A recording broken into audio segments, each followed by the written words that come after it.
আমরা এখন যাচ্ছি কালকে দর্শন করতে। सीताराम जय राम।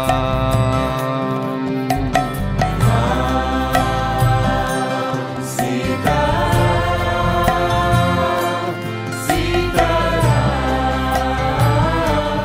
जय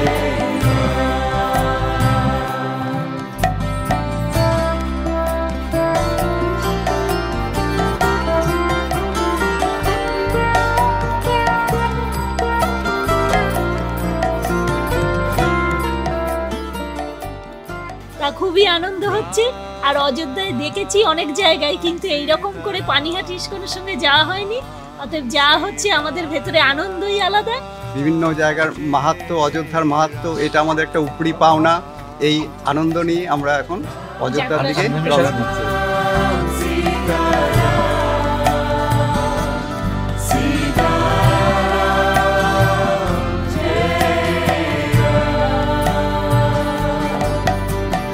राम सीताराम सीताराम जय राम।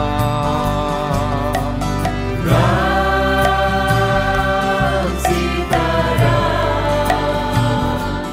सीताराम जय। हरे कृष्णा, जय श्री राम। आज के আমরা दून एक्सप्रेसे 200 प्राय 70-75 जन भक्तদের নিয়ে আমরা যাচ্ছি ভগবান শ্রী রামচন্দ্রের জন্মভূমি অযোধ্যা ধামে। ভগবান শ্রী রামচন্দ্রের লীলাভূমি, এই বিভিন্ন স্থান আমরা দর্শন করব ভক্ত সঙ্গে। সেখানে ভগবানের লীলা মহিমা কীর্তিত হবে এবং সরযূ নদীতে স্নান হবে।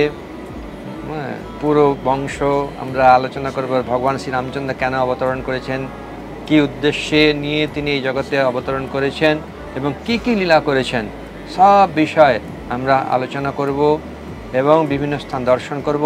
সেই সঙ্গে সঙ্গে আমাদের সঙ্গে থাকছে নৈমিষারণ্য, যেখানে ব্যাস গদি রয়েছে, যেখানে সুত গদি রয়েছে।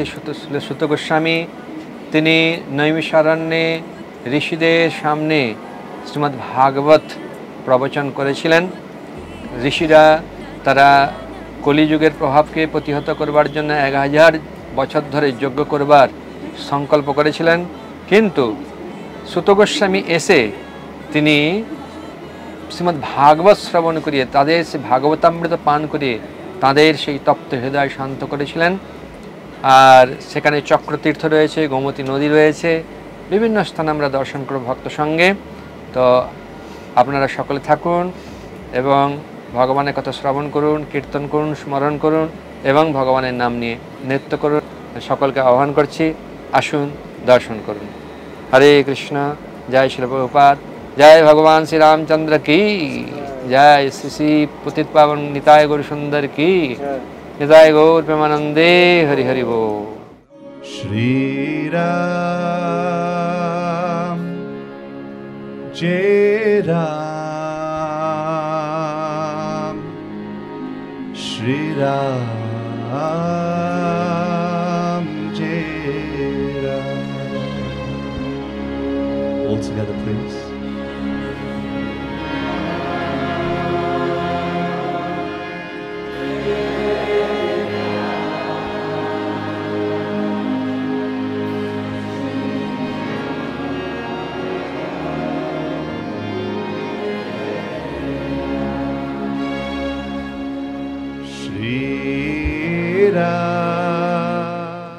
हरे कृष्णा, जय अयोध्या धाम की जय। तो আমি লক্ষ্মীগোবিন্দ দাস এবং আমাদের বিভাগের 3 জন আমরা একটু হরিদ্বারের উদ্দেশ্যে রওনা দিচ্ছি। কিন্তু এই ট্রেনে যখন উঠলাম তখন দেখলাম অনেক ভক্ত, আর ওখানে লেখা ইসকন পানিহাটি আয়োজিত পারমার্থিক ভ্রমণ। তো পরে জানতে পারলাম এখানে সাথে শ্রীমৎ ভক্তি স্বর গোবিন্দানন্দ স্বামী মহারাজ এবং পানিহাটির অন্যান্য অনেক সিনিয়র ভক্তবৃন্দরা এখানে এসেছেন। এবং ওনারা সবাইকে নিয়ে প্রায় 300 ভক্ত অযোধ্যা ধাম, নৈমিষারণ্য, কন্নড় এই সমস্ত স্থান দর্শন করে তারা ফিরে আসবেন। এই খুবই খুবই খুবই আধ্যাত্মিক উন্নতির জন্য খুবই গুরুত্বপূর্ণ বিষয় পারমার্থিক ভ্রমণ।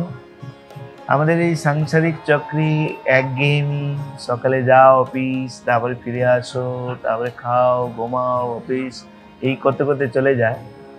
তো তার মধ্যেই এই যে একটা ভ্রমণের আয়োজন করা হয়, এত আরো বেশি মন চাঙ্গা হয়ে যায় এবং দুই দিকে আনন্দ হয়। জাগতিক দৃষ্টিভঙ্গি দেখতে গেলে একঘেয়েমি ভাব কাটিয়ে উঠে যায়, আর আজ আধ্যাত্মিক দৃষ্টিভঙ্গিতে যদি দেখা যায় এটা বিশাল ব্যাপার, বিশাল ব্যাপার। কেননা যে সমস্ত স্থানে আমরা ভ্রমণে যাচ্ছি সেই সমস্ত স্থান আমাদের বৈষ্ণবদের জন্য খুবই খুবই গুরুত্বপূর্ণ। ধাম হচ্ছে আধ্যাত্মিক শক্তির একটা মূল কেন্দ্রবিন্দু। ভক্ত যখন সেই স্থানে যায়, তখন সেই স্থানের মাহাত্ম্য যখন সেই ধরনের প্রেমী ভক্তদের সঙ্গে যখন সেটা শ্রবণ করেন, তখন তার ভূমিকা আলাদা কিছু। আগে আমরা ভ্রমণে যেতাম একা একা, তো গিয়ে একটু দেখে দেখে সব চলে আসতাম, কিন্তু ধামের মহিমা আমরা শ্রবণ করতাম। কিন্তু ছিল প্রভুপাদের কৃপায় আন্তর্জাতিক কৃষ্ণ ভাবিত সংঘের মাধ্যমে সমস্ত ডিপার্টমেন্ট থেকে প্রায় বছর ভক্তরা সবসময় ভ্রমণ করছে। এর উদ্দেশ্য একটাই, যাতে ভক্তদেরকে আধ্যাত্মিকভাবে আরো শক্তিশালী দেওয়া যায়। যেরকম আচার্যরা বলছেন, গৌর আমার যেসব স্থান করল ভ্রমণ রঙ্গে, সেসব স্থান হেরিব আমি প্রণয়ী ভক্ত সঙ্গে। श्री राम जय राम जय जय राम, श्री राम जय राम जय जय राम। পানিহাটি মন্দির থেকে আমরা অযোধ্যা যাত্রা করছি এবং আমাদের এই ভক্ত সঙ্গ আমাদের অত্যন্ত আনন্দ প্রদান করে এবং এর থেকে আনন্দ আমরা আর কোথাও পাই না। জয় শ্রীরাম। এই পারমার্থিক ভ্রমণের সঙ্গে আমি আজ 8-10 বছর যুক্ত। আমি নিজেকে খুব ধন্য মনে করি।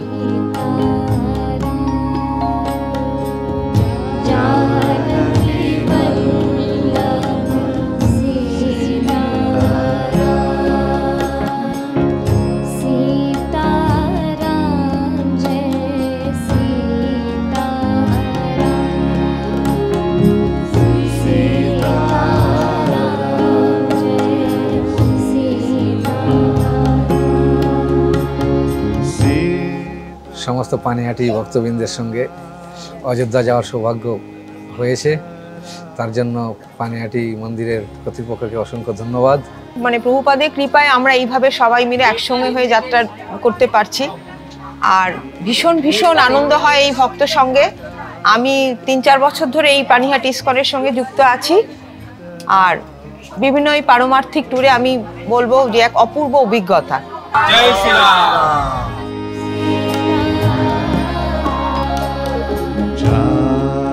जानकी वल्लभ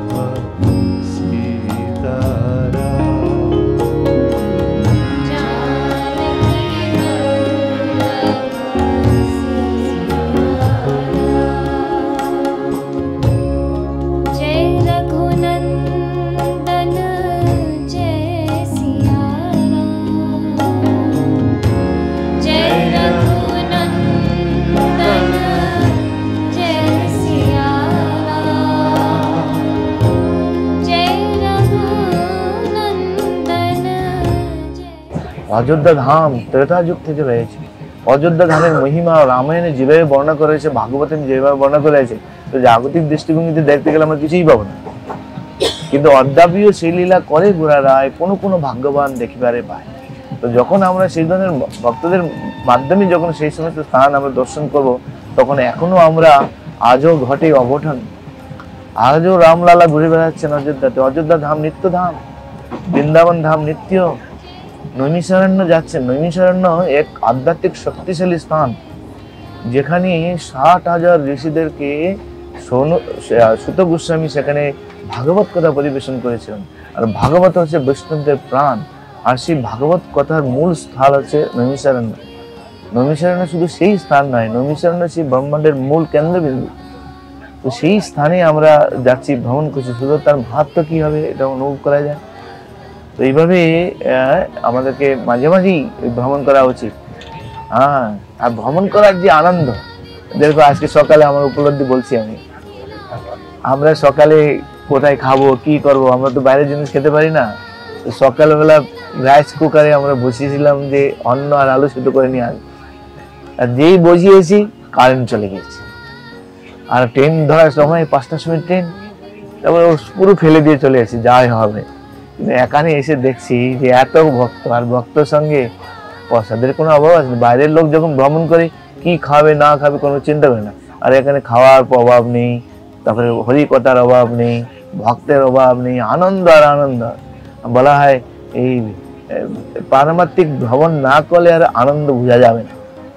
সেই জন্য প্রত্যেক বৈষ্ণবরা ভক্তরা মাঝে মাঝে একঘেয়েমি থেকে তাদের পারমাত্মিক জগৎকে আরো উন্নত করার জন্য, শক্তিশালী করার জন্য মাঝে মাঝে এই ভক্তের সঙ্গে ভ্রমণ অত্যন্ত বাঞ্ছনীয়।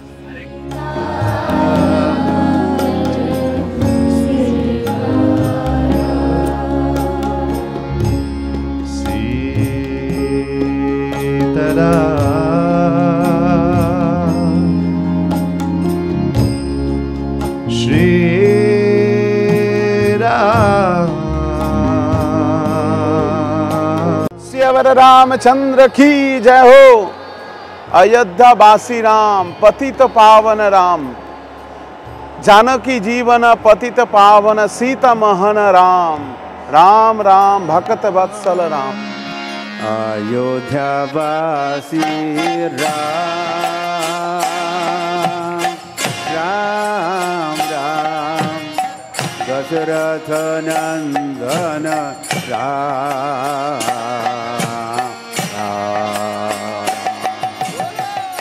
তো জয় শ্রীরাম। আমরা সকলে এখন রামচন্দ্র ভূমি, রামচন্দ্র ধাম, অযোধ্যাবাসী যে রাম, যার জন্য এই ভূমি অত্যন্ত পবিত্র, যে ধাম অযোধ্যা ধাম, যেখানে স্বয়ং ভগবান রামচন্দ্র তিনি এখানে আবির্ভূত হয়েছেন। এই দশরথ মহলে বিভিন্ন লীলাবিলাস করেছেন। এই অযোধ্যার মাটিতে প্রতি পদাঙ্কুঠে সেই রামচন্দ্রের পদধূলি রয়েছে। সেই রামচন্দ্রের এই অযোধ্যা ধামে আমরা এখন এসে পৌঁছেছি, এবং এই যাত্রা চলাকালীন সময়ে খুব সুন্দর আনন্দ হয়েছে। বিভিন্ন ভক্তবৃন্দরা খুব সুন্দর কীর্তন, নৃত্য, প্রভু রামচন্দ্রের এই যে ভজন কীর্তন, তাতে একদম মেতেছিলেন। আর শুধু এইরকম নয়, মহাপ্রভুর ফিলোসফি জানেন তো, নাচো গাও আর খাও। শুধু কীর্তন হয়নি, তার সঙ্গে খাওয়া দাওয়াও ছিল। খুব সুন্দর প্রসাদ, সকাল সকাল আমাদের ব্রেকফাস্ট ছিল, খুব সুন্দর ব্রেকফাস্ট। এবং দুপুরে ইস্কন বারাণসী টেম্পল আমাদেরকে খুব সুন্দর গরম গরম প্রসাদ পৌঁছে দিয়েছেন। তাদের কাছে আমরা অত্যন্ত কৃতজ্ঞ। তাদের সেই প্রসাদ খেয়ে ভক্তরা অত্যন্ত তৃপ্তি অনুভব করেছেন। আর হ্যাঁ, ভুলেই গেছি বলতে, এই দেখুন খুব সুন্দর দেখছেন একটা ব্যাগ, খুলে দেখাই। হ্যাঁ, এই দেখুন, দেখছেন একটা খুব সুন্দর গিফট ব্যাগ এখানে, খুব সুন্দর। এই মানে আমার তো মনে হচ্ছে এই ব্যাগটা 10 বছর চলে যাবে যদি কোনো ভালোভাবে কেউ ব্যবহার করে। এত সুন্দর চেন, এত সুন্দর কোয়ালিটি। এটা ইস্কন পানিহাটি প্রত্যেক অযোধ্যায় যাত্রাকারী ভক্তদেরকে প্রদান করছে। এর সঙ্গে আরও সুন্দর সুন্দর জিনিস রয়েছে, যারা এই যাত্রায় অংশগ্রহণ করছে তাদেরকে দেওয়া হচ্ছে। আর বিশেষ এই যাত্রায় আমাদের সাফল্যতা কি জানেন তো, বিশেষ করে আমাদের মধ্যে এই অযোধ্যা যাত্রায় আমাদের সঙ্গ দেওয়ার জন্য আমাদের সঙ্গে এসছেন শ্রী শ্রীমৎ ভক্তিস্বর গোবিন্দানন্দ স্বামী মহারাজের পূর্ণ সঙ্গ আমরা লাভ করে এই অযোধ্যা ভূমি সমস্ত জায়গায় ভ্রমণ করব। তিনি আমাদেরকে অযোধ্যা ধাম দর্শন করাবেন। আর মহারাজ বহু পুরানো, তিনি বহু এই রামচন্দ্রের লীলা আদি আমাদেরকে শ্রবণ করাবেন তার মুখ থেকে। কেন আমাদের গৌরীয় গীতে পাই, শ্রীল ভক্তিবিনোদ ঠাকুর তিনি বলেছেন, গৌর আমার যেসব স্থানে করিল ভ্রমণ রঙ্গে, সেসব স্থানও হেরিব আমি প্রণয় ভকতি। প্রণয় ভকতি প্রিয় ভক্ত, ভগবানের যারা প্রিয়জন তাদের সঙ্গে আমরা ভ্রমণ করব।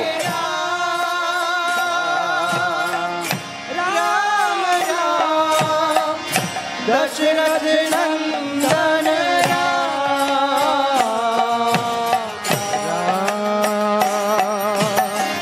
दशरथ नंदन राम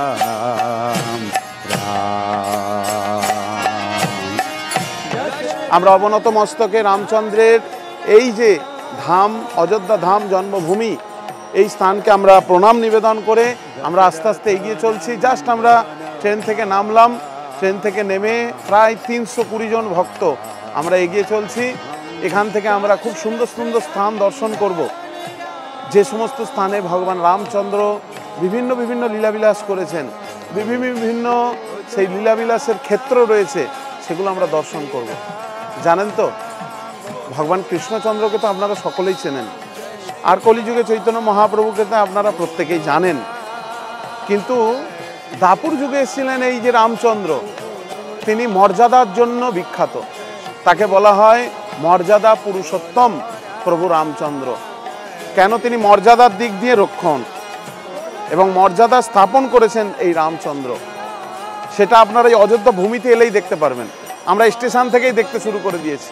কত সুন্দর মর্যাদা ভাবাপন্ন পরিবেশ, কত সুন্দর মর্যাদা ভাবাপন্ন স্থান এবং শৃঙ্খলাবদ্ধভাবে মানুষজন এখানে চলাফেরা করছে। তো এই স্থানের একটা বিরাট বিরাট মাহাত্ম্য রয়েছে। পরবর্তীতে আপনাদের সঙ্গে আমরা এগুলো শেয়ার করব। এই অযোধ্যা ভূমি সাধারণ ভূমি নয়। কৃষ্ণচন্দ্রের যে লীলা তো আমরা জানেন, কৃষ্ণ এমনি টেরা, আর কৃষ্ণের কাজও টেরা, লীলাও টেরা, সবটাই টেরা। বুঝতেও আমাদের একটু চিন্তা, মাথা খাটাতে হয়, একটু চিন্তা করতে হয়, অনেক কিছু ব্যাপার রয়েছে। কিন্তু রামচন্দ্রের লীলাটা একটু সরল, একদম সাদা সিধা। যে লীলা আপনাদের সঙ্গে শেয়ার করব, এক একটা স্থানে গিয়ে এক একটা জায়গার মাহাত্ম্য আপনাদের কাছে তুলে ধরব। তবে হ্যাঁ, আপনারা যারা আসতে পারছেন না, ইস্কন পানিহাটির সঙ্গে যোগাযোগ করে আপনারা এই সমস্ত যাত্রায় অংশগ্রহণ করুন, যার ফলে এই ভকত সঙ্গে আসার এক সুযোগ আপনারা লাভ করতে পারবেন। এই অযোধ্যার যে অপরিসীম মাহাত্ম্য, এটা বলে বোঝানো যায় না। প্রায় কালের প্রভাব এটা লুপ্ত প্রায় হতে চলেছিল। বিভিন্ন বাবরি মসজিদ বা বিভিন্ন কিছুর প্রভাব, বিভিন্ন যবন আদির প্রভাবে এটা প্রায় ঢাকা পড়ে গিয়েছিল এই স্থান।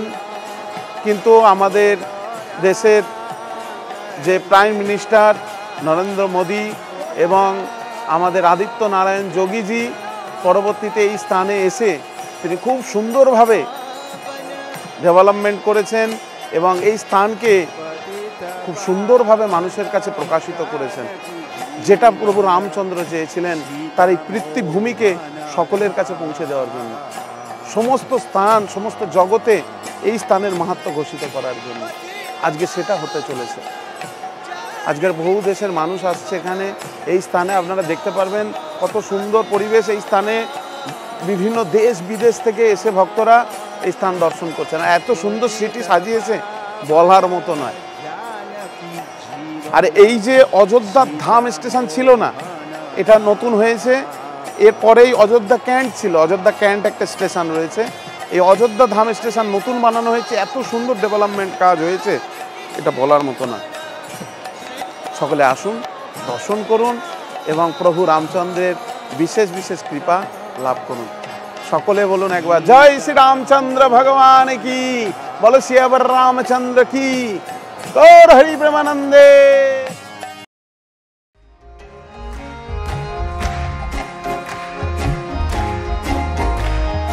জয় শ্রী রাম।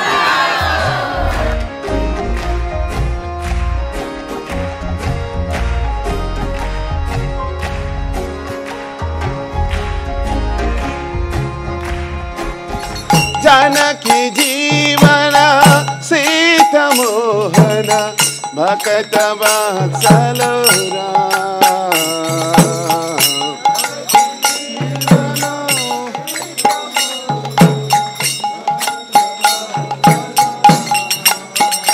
ओ जानकी जीवन सीता मोहन भक्त वत्सल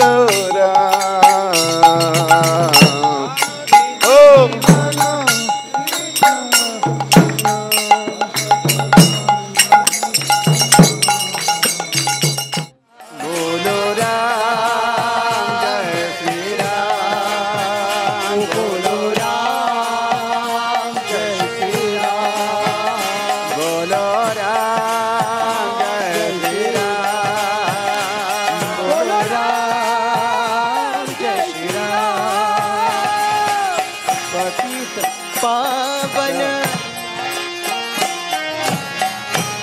पतित पावन जानकी जीवन सीता मोहन राम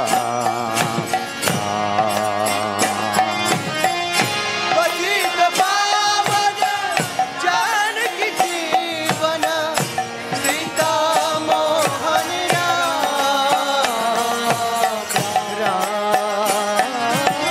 पतित पावन जानकी जीवन सीता मोहन राम पतित पावन जानकी जीवन सीता मोहन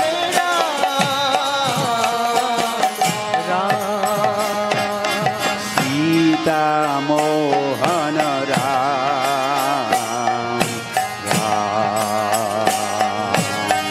सीता मोहन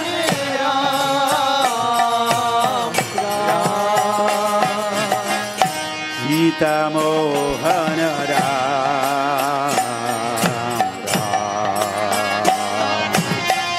सीता मोहन बोलो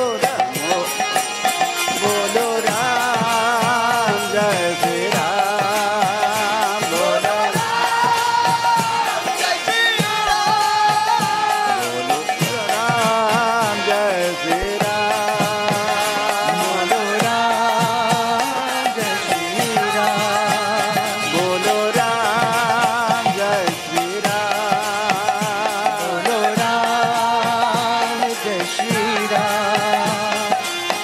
अयोध्यावासी राम राम राम दशरथ नंदन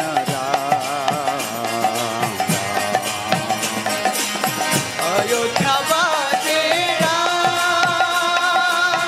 राम राम दशरथ नंदन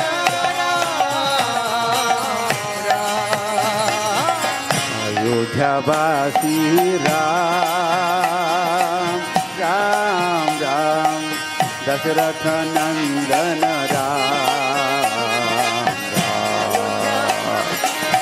अयोध्यावासी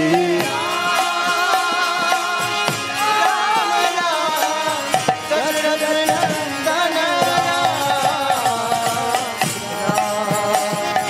दशरथ नंदन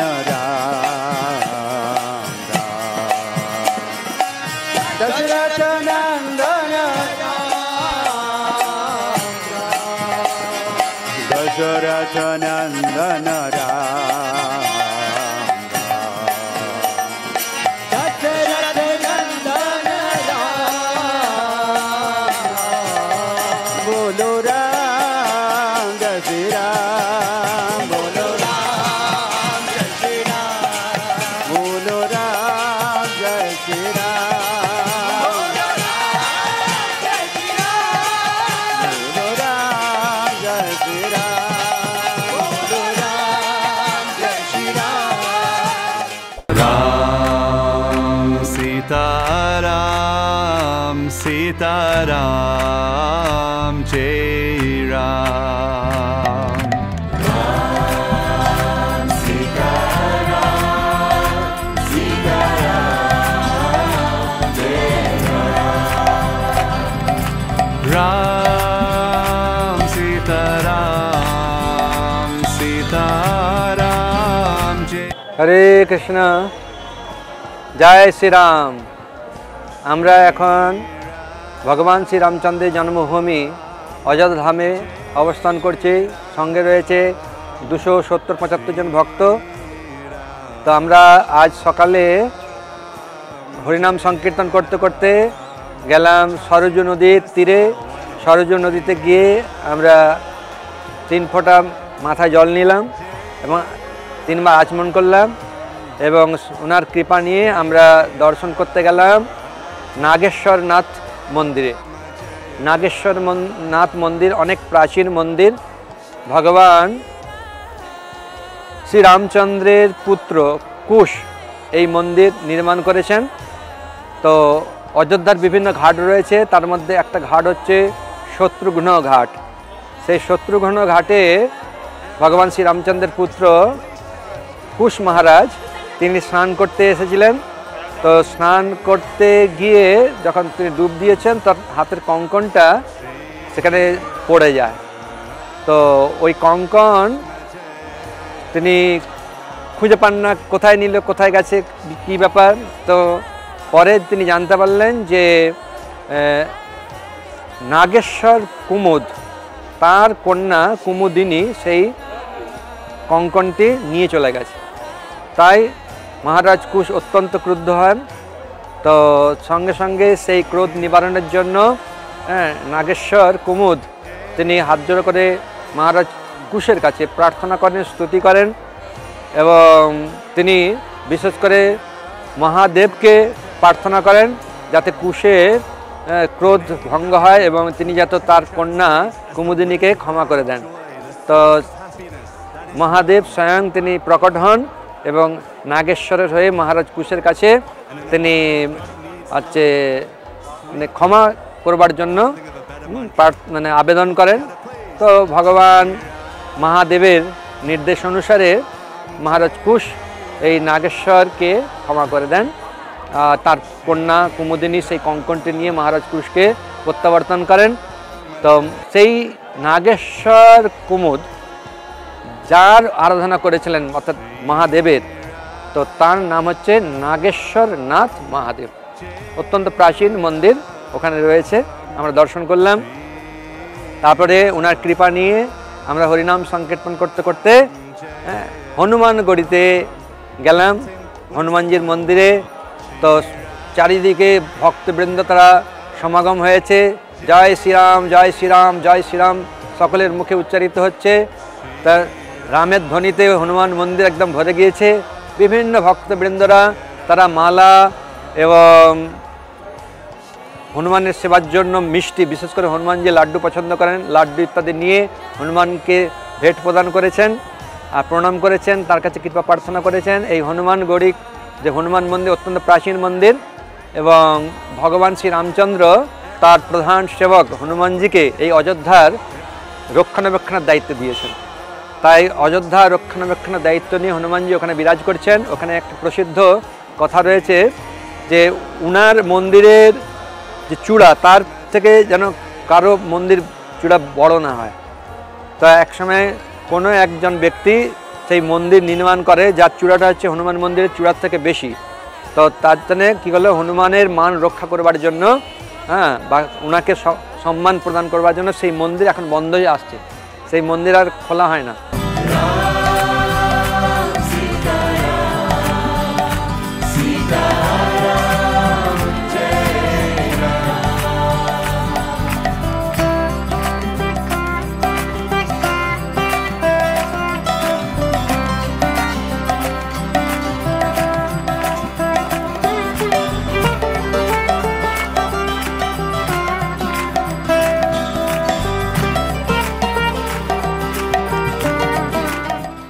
এখানে যখন 1992 সালে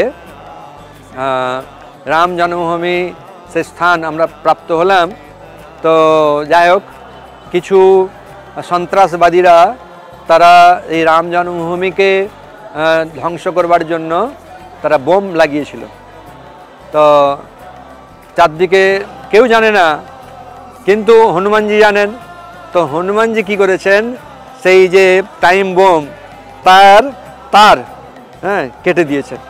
তারপর সেই যাত্রা থেকে হনুমানজি সকলকে রক্ষা করেছেন, রাম ভক্তদের রক্ষা করেছেন। তো এই জন্যে হনুমানজির যে মহিমা অবর্ণনীয় বলা যায়। আমরা শুধুমাত্র সংক্ষেপে বর্ণনা করছি। তো হনুমানজি পরে আমরা বর্ণনা করব কিভাবে হনুমানজি শুধু রাম সেবার জন্যই তিনি প্রকট হয়েছেন, কিভাবে প্রকট হয়েছেন, কি কি তার অসামান্য কার্যকলাপ করেছেন, সেই সমস্ত রামায়ণে বর্ণনা করা রয়েছে। তারপরে শ্রীমদ্ ভাগবতেও বর্ণনা করা রয়েছে, পরবর্তীতে আমরা সেটা আলোচনা করব। আর আজকে হচ্ছে শনিবার, শনি মঙ্গলবারে খুব ভিড় হয় হনুমানজির মন্দিরে, কেননা শনির প্রকোপ থেকে মুক্ত হওয়ার জন্য হনুমানজির আরাধনা করেন। কেননা একবার শনি মহারাজও বন্দী হয়ে গিয়েছিলেন, এই হনুমানজি তাকে মুক্ত করেছিলেন। এই জন্য শনি মহারাজ বর দিয়েছিলেন যে তোমার যারা আরাধনা করবে তাকে আমি কৃপা করব। এই জন্যে হনুমানজির আরাধনা সকলেই করতে আসেন শনি মঙ্গলবারে। আর বিশেষ করে শনি মঙ্গলবারে ভিড় বেশি হয়, অন্যান্য দিনে ভিড় হয়। তো হনুমানজি হচ্ছেন ভগবান শ্রীরামচন্দ্রের অত্যন্ত প্রসিদ্ধ সেবক এবং শ্রীল রূপ গোস্বামী তিনি এই নববিধা ভক্তি যে দাস্যরস, যে দাস্যরসের মধ্যে মুখ্য হনুমানজিকে দেখেছেন। দাস্যরসের একদম পরাকাষ্ঠা হচ্ছেন হনুমানজি। তারপরে আমরা দশরথ মহলে এলাম। হ্যাঁ, চক্রবর্তী রাজ মহারাজ দশরথ তার মহল। তো সেখানে সীতারাম লক্ষ্মণজির বিগ্রহ রয়েছে, তারপরে হনুমানজির বিগ্রহ রয়েছে, রাধা কৃষ্ণের বিগ্রহ রয়েছে। খুব সুন্দর সিঙ্গারও হয় ওখানে, আমরা দর্শন করলাম।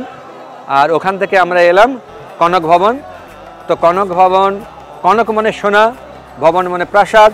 প্রকৃতপক্ষের অর্থ হচ্ছে কনক, মানে ভগবান শ্রী রামচন্দ্রের অত্যন্ত প্রাচীন যে বিগ্রহ, বহুকাল ধরে সোনার আভরণের দ্বারা বিভূষিত হয়ে তিনি সকলকে দর্শন প্রদান করেছেন।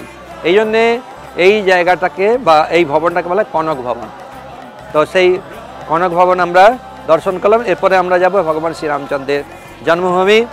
অনেক অনেক সাধনার পরে ভক্তবৃন্দরা এই রাম জন্মভূমি পুনরুদ্ধার করেছেন এবং রাম জন্মভূমিতে এক মহাভব্য মন্দির তৈরি হয়েছে। আরও বিভিন্ন স্থান এখন চলছে কার্য, সুন্দর সুন্দর স্থান রয়েছে। ভগবানের বিভিন্ন অবতারদের বিভিন্ন মন্দিরও তো সেখানে তৈরি হবে এবং কাজ চলছে। আমরা সমস্ত ভক্তবৃন্দরা হরিনাম সংকীর্তন সহযোগে এখন যাত্রা করব ভগবান শ্রীরামচন্দ্রের জন্মভূমি রামলালাকে দর্শন করবার জন্য। জয় শ্রীরাম, জয় শ্রীরাম, জয় শ্রীরাম। सीता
सीताराम सीताराम सीताराम सीताराम सीताराम सीताराम सीताराम सीताराम